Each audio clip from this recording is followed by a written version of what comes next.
Hello everyone!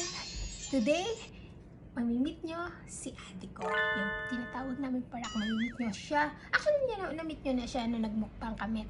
Siya yung nasa gitna. Doon sa mukbang video ko, mamimit nyo siya ngayon kasi siya ang gagawa ng fried rice natin! That's my favorite version of fried rice. Dahil sakit ng konti ang ulo ko, siya ang magluluto at ipapakita niya sa atin kung paano gumawa ng fried rice. And as you can see, itong hawak ko, siya rin ang may gawa nito. Ang galing niya, di ba? Actually, ang tiyaga niya para gawin ito. Not only this, actually lahat, including that one, and all of na merong ganito. Siya ang gumawa.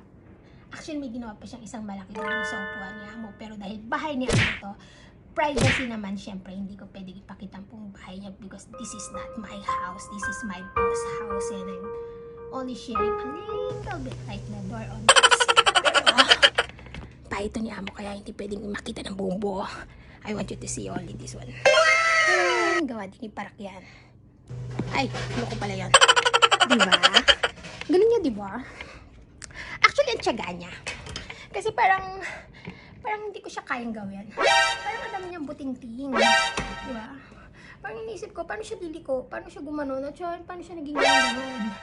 Although, siya kaya niya gawin. So, mabuti pa, tignan na natin kung paano gagawin ni Parak ang fried rice natin. Let's go!